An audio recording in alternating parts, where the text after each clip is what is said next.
Welcome back guys. Intel released XeSS SDK version 2.1.0 3 days ago. It added support for XeSS frame generation and low latency mode on non-Intel GPUs. In order to use these features, the GPU needs to support shader model 6.4 or anything newer than this. Standalone XeLL is not supported on non-Intel GPUs, XeSS low latency mode, but it works just fine in conjunction with XeSS frame generation. These are the enhancements for XeSS Super Resolution for Vulkan API, improved error reporting, improved Vulkan validation layer support, bug fixes and stability improvements. Just to be clear, the TP4A model of XeSS Upscaler was already available on non-Intel GPUs prior to this update, but frame generation and low latency mode were not available. We can use these features in games that already support them. We just need to update XeSS files to the latest ones.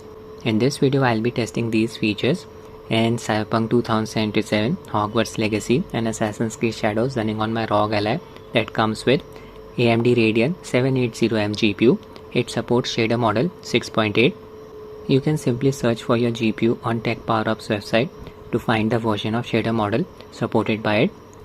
For example, this is Tech PowerUp's page for Radeon 780M shader model. It's 6.8, newer than 6.4. Just download the SDK, expand the asset section, click on the zip link here, XeSS SDK 2.1. I'll be comparing the in-game XeSS frame generation implementation with the in-game FSR frame generation implementation. In order to verify that XeSS frame generation and low latency mode are working in any game, I'll use Intel XeSS Inspector. You can download it from Intel's website.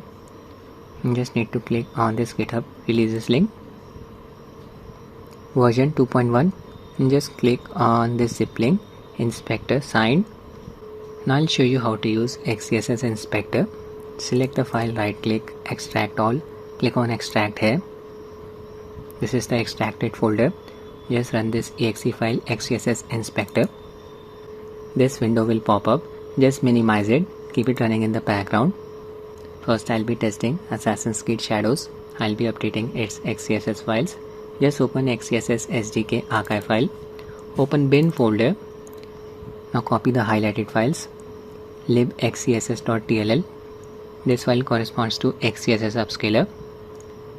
Next we have libxeSS_fg.tll corresponds to XeSS frame generation.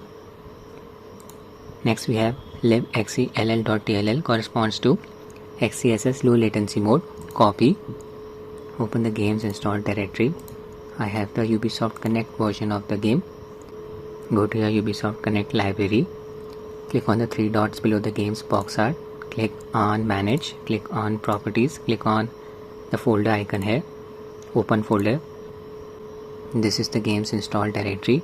You need to replace the older version of XeSS files with the latest version. There they are. Right click, paste, replace. All three files have been replaced. We are ready to run the game. Now we should be able to access the in-game XeSS frame generation setting. Adrenaline settings for the game, FreeSync and VSync enabled.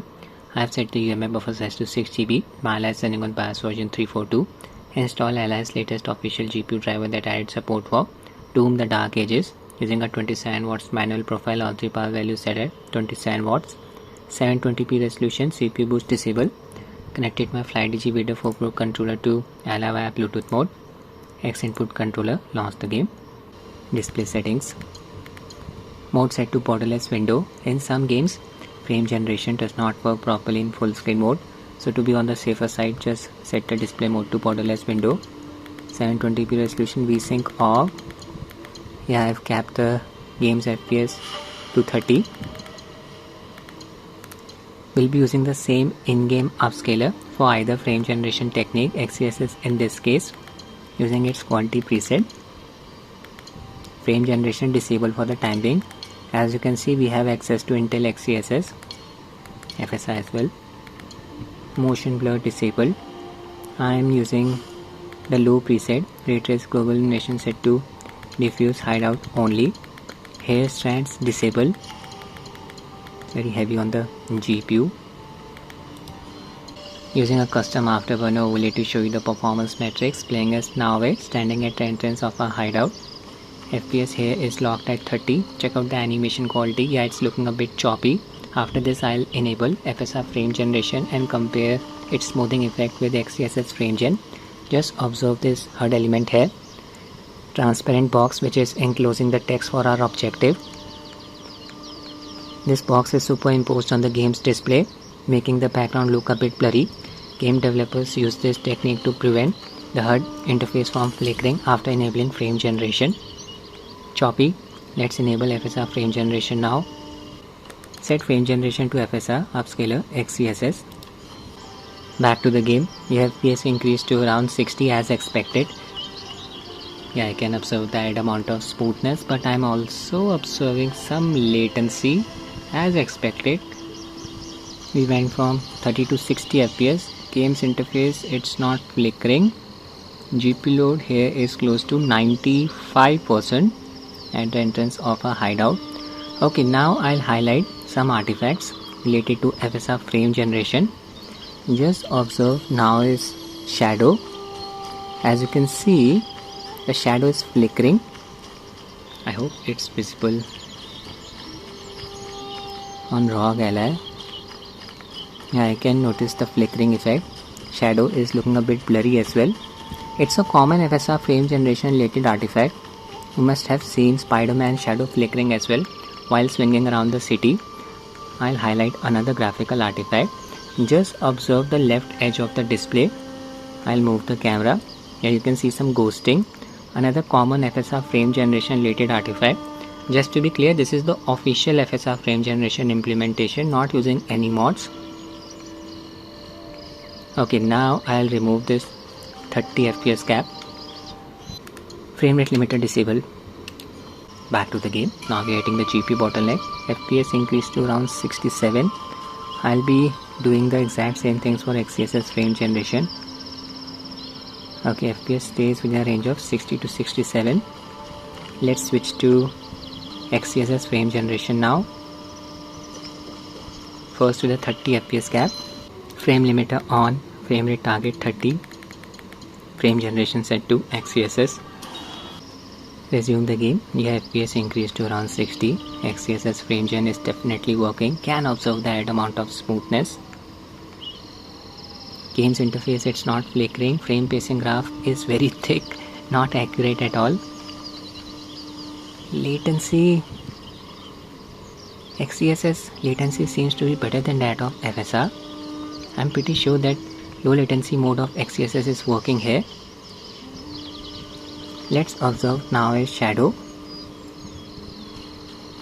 Okay, it's not exhibiting any flickering unlike FSR frame generation. That's really good to see. It seems frame generation effect is not getting applied on the shadow. Okay, let's observe the edges of the display left edge. Moving the camera around, no double image is produced. So XeSS frame generation does not exhibit the graphical artifacts which are produced by FSR frame generation, shadow flickering and the edge display flickering when our character is close to the edge of the display. Okay, let's check XeSS Inspector app now. Verify that XeSS frame generation and low latency mode are working. Open Inspector app. It was running in the background. Click on pick up process. From here select the game acshadows.exe in this case. Double click it. Okay, first we have XeSS super resolution section. It's running. This is for XeSS upscaler. If XeSS frame generation is working, you will see this section XeSS FG. It's also running.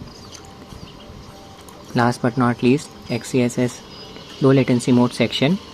Low latency mode, it's on. So even low latency mode is working. Back to the game. I'll just remove the 30 FPS cap now. Sometimes afterburners overlay flickers with XeSS frame generation enabled. Yeah, here we are getting close to 64 FPS when my character is completely stationary. With FSR frame generation, FPS here was around 67. Now in terms of smoothing effect, I would call it a tie between these two frame generation techniques, at least in this game. Okay, FPS here stays within a range of 57 to 64. With FSR frame generation, it was within a range of 57 to 67. So FSR frame generation was slightly lighter than XeSS frame generation. With XeSS frame gen, we are also getting low latency mode, but with FSR frame generation in this game, we are not getting anti-lag too. That may be causing the performance difference. I'll move on to the next game now. Now I'll be testing Cyberpunk 2077, another game that officially supports XeSS frame generation. We'll be updating its XeSS files. Just open XeSS SDK.zip file, same process as before. Open bin folder and copy the following files: libxcll, libxeSS and libxeSS_fg. Open the game's installed directory, select the game in your Steam library, right click, manage, click on browse local files. Open bin folder, open x64 folder, paste everything here, replace the older versions of XeSS files with the latest version. Done. We are ready to run the game. We'll be running the game at 900p resolution. Here my buffer size 6 GB. I am using the in-game medium graphics preset, upscaler set to XeSS using its quality preset, sharpness level 0.3, frame generation disabled for the time being. These are the settings that come with the medium preset. Disable all of the post-processing effects, film grain, cinematic, chromatic aberration, depth of field, lens flare, motion blur, medium to high settings, video settings, in-game FPS, cap to 30, display mode windowed borderless. This game does not support frame generation in full screen mode, 900p resolution. XeSS low latency, yeah, we have access to this setting. First I'll run the game without it. Adrenaline settings for the game, FreeSync and VSync enable. Cyberpunk 2077 supports anti-lag 2, it's enabled at all times. Just enable anti-lag 2's latency monitor by pressing its hotkey combo. Alt Shift and L. Here we are in. I am standing right outside V's apartment building. This is Little China. FPS is capped at 30. Check out the animation quality. Controls are very responsive. Animation quality is looking a bit choppy as expected. Outside LS VRR range, that is 48 to 120 Hz. Latency value is close to 80 milliseconds. GPU load around 69%. Just set frame generation to FSR 3.1. Let's test it first. Apply. Restart the game. Reload the same checkpoint. This game features a bad implementation of frame generation. Look at the animation quality. It's looking a bit choppy.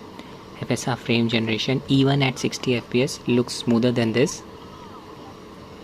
I have already showcased this via Ingame 9's FSR frame generation mod, but I'm not observing any graphical artifacts here. Vehicle's bumper, it does not exhibit any ghosting when the vehicle is moving at high speeds. See, Ingame 9's mod produces this ghosting around the vehicle's bumper. Okay, I'll just remove the 30 FPS cap now. Video settings, maximum FPS off. Reload the same checkpoint. Here FPS here is close to 75. Latency improved, close to 70 milliseconds. Latency value is inversely proportional to the FPS. Higher the FPS, lower the latency. As simple as that. It's not rocket science. 74 to 80 FPS in Little China. Now I'll switch to XeSS frame generation. In-game settings, just set frame generation to XeSS. Apply. Need to restart the game. I'm pretty sure anti-lag 2 will stop working as XeSS low latency mode got enabled. Okay, I'll just apply a 60 FPS cap using XeSS frame rate limiter. Reload the same checkpoint. Wow, look at that smoothing effect. This is amazing. FPS is still close to 60. Spinning the camera around. XeSS frame generation smoothing effect is better than that of FSR frame generation in Cyberpunk 2077, night and day difference. And you can see anti-lag 2 is conflicting with XeSS low latency mode, where to just disable its latency monitor. Okay, let's verify that XeSS technologies are working via XeSS Inspector. There it is. Process, select Cyberpunk, double click it. XeSS super resolution running. XeSS frame generation running. XeSS low latency mode, yeah, it's running. Back to the game. You're not observing any hard flickering. This is the official XeSS frame generation implementation. Afterburners frame pacing graph is very thick. I'll just remove the 30 fps cap now. Beg your pardon, 60 fps cap. Video settings, frame rate target set to 0. Cannot disable XeSS low latency mode. Resume the game. I'm in Little China. Yeah, here FPS is close to 70. With FSR frame generation, we were getting an FPS within a range of 70 to 80 here. With XeSS frame generation, FPS is close to 70. So again, FSR frame generation implementation is lighter than XeSS frame generation implementation. In this game, even anti-lag 2 is working in the case of FSR, and XeSS low latency mode is working in the case of XeSS. Okay, I'll steal the vehicle. Check the vehicle's bumper for hot flickering. Beg your pardon, for bumper flickering. Gain some speed. Latency seems to be on par with FSR frame generation. Just observe the vehicle's bumper. Yeah, it's not exhibiting any flickering. That's really good to see. Animation quality is looking so smooth. By the way, you should be using OptiScaler XeSS upscaler in this game. In-game XeSS upscaler produces some noticeable shimmering around fine texture like the fences, meshes. In Hogwarts Legacy, after updating XeSS files, in-game FSR frame generation does not work properly on Rog Ally. So first I'll test the game without updating XeSS files. 900p resolution, UMA buffer size set to 6 GB. Display mode, windowed full screen, 900p resolution, upscaler set to FSR 3. Using the upscaler's quality preset, upscale sharpness level set to 0.3, frame generation disabled for the time being. Anti-lag 2 on. Game supports it officially. Frame rate cap 360. VSync off. Post-processing effects disabled. Shadow and texture quality set to medium. Rest of the settings set to low. Ray tracing off. Adrenaline settings for the game. FreeSync and VSync enabled. Apply a 30 fps cap using RTSS. This game has a buggy implementation of anti-lag 2. It gets disabled after enabling the in-game FSR frame generation. I am standing at the entrance of Hogsmeade. Look at that animation quality. Yeah, it's looking so choppy. Perfect for testing the smoothing effect of frame generation. Latency value 105 milliseconds. That's insane. Yeah, I can observe some input delay. See, input delay varies from game to game. Quite high in this game. Let's enable the in-game FSR frame generation now. Frame generation set to AMD on, anti-lag 2 on, but it will get disabled now. Apply a 60 fps cap using RTSS. Resume the game. Anti-lag 2, it's not working properly. Buggy implementation. Here I can observe the right amount of smoothness. Frame generation is definitely working. Okay, I am observing some input delay. Now I'll highlight FSR frame generation's graphical artifact. Just observe my character's robe here. It's close to the left edge of the display. Some ghosting is produced. See, when I move the camera. Saw a similar graphical artifact in Assassin's Creed Shadows. Even right edge of the display will exhibit this graphical artifact. Your character needs to be close to the right edge of the display. In this case, the character is close to the left edge. See, ugly double image. Okay, now I'll just remove the 60 fps cap. Open RTSS. FPS limit set to 0. What's with that frame pacing graph so thick, even in the case of FSR frame generation?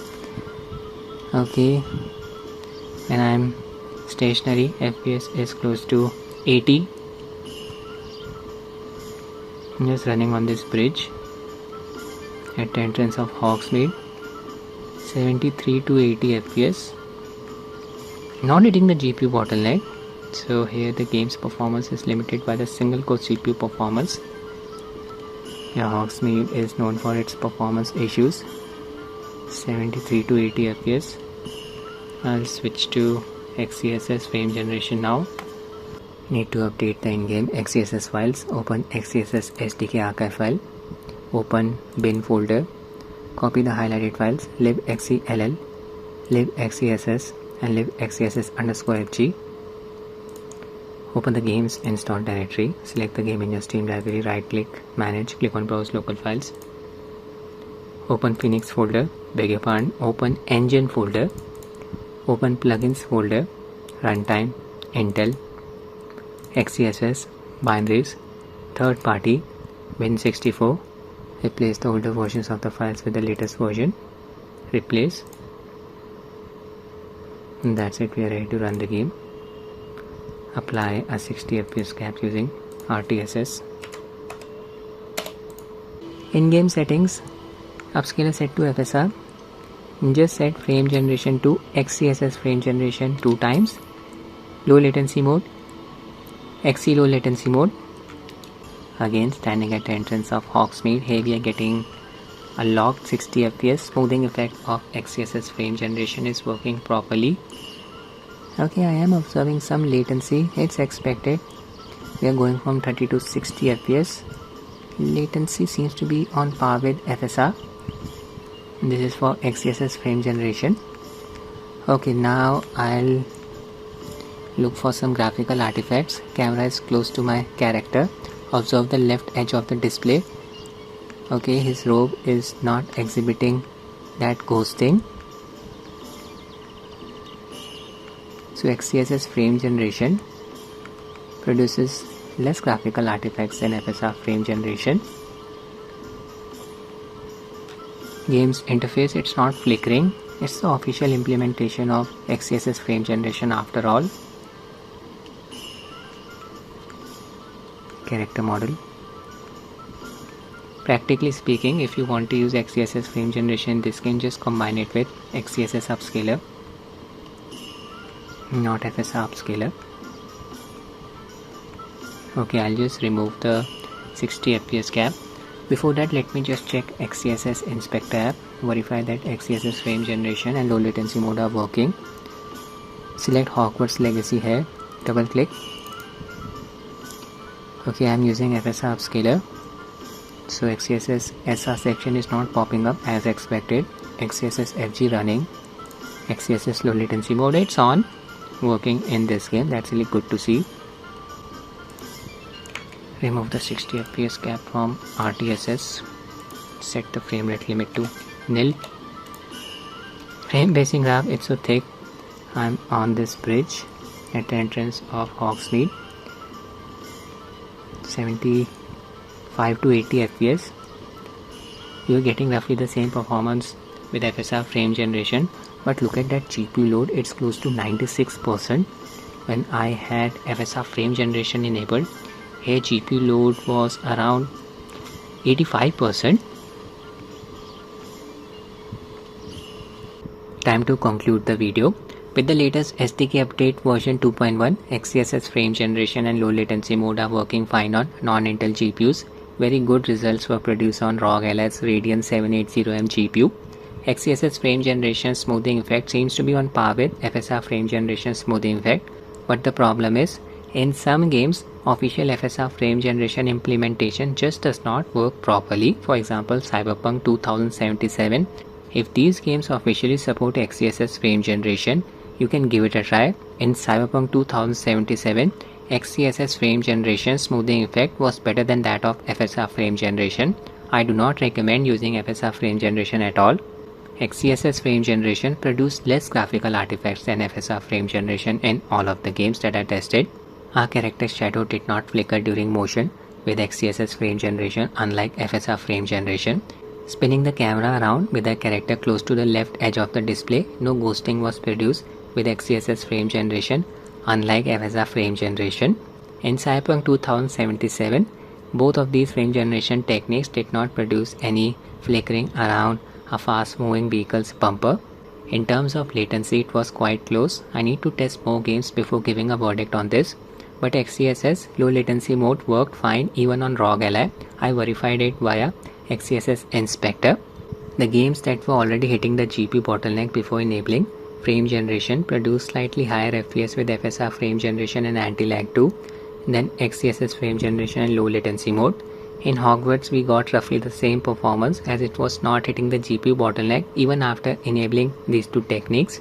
Game's performance was limited by the single core CPU performance. So that's it with the video guys. I hope you find it useful. Thanks for watching and have a nice day.